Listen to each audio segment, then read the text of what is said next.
کو گرنی باد میشود گرنی باد یا خیلی جا بشینیم تو کامراچی و مانا کامراچی بیا اما کلاشکار آنها به ما میگیرمشون ماشینم پری موسر شده پری موسر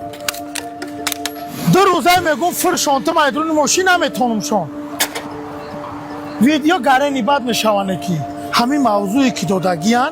آداب شهرنشینی فهمیدی مرا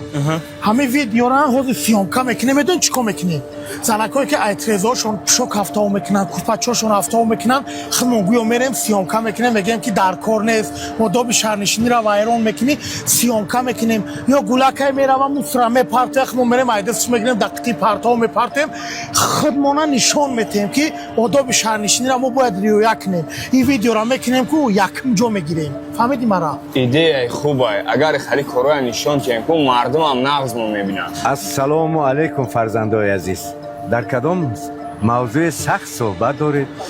خوات آقا جون ما دستمار را بگه 50 گرم عرق میخری من نمی نوشم طلبنده هم نیستم خی ما چکو کنیم تا جای فهمیدم شما درباره آداب شهرنشینی نوار گرفتنی راست همکی یک موضوع دادن درباره آداب شهرنشینی ما باید ویدیو سیامکا کنیم کامراچی مون نگاه داریم درباره زنکو اعتراضا لباس افتاو کردن گولاکا موسرا دقیقی راه پرتافتن ما باید همه چیز در مردم نشان بدیم و میخواهیم که انا یکم جا بگیریم بسیار خوب شما 1 دقیقه ممکن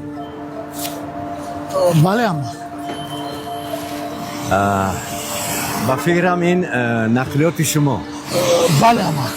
اولا برای نگه داشتن نقلیات مخصوص جا جدا کرده شده است دیگر اینکه برای پرتافتن پرتو قطعه های مخصوص است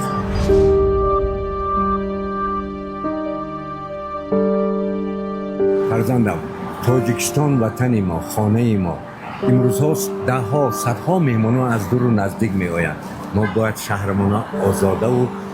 زیبا نگه داریم فهمیدی؟ سینا پرتو بگی امک بخشش که با شما دغل رفتار کردیم هیچ گپ نه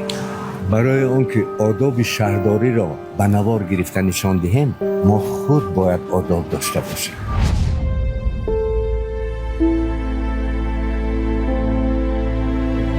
سلام علیکم برادر سلام اینجا چیکار میکنید نفقه‌ام را گرفتم به تماشای شهر برآمدم تو برای چی در اینجا سرگردان اینها رفیقایم برای ثبت نوار اومده بسیار خوب من باوری دارم که نوارتون خوب میبراید و برای جوانان درس خوبی هم میشود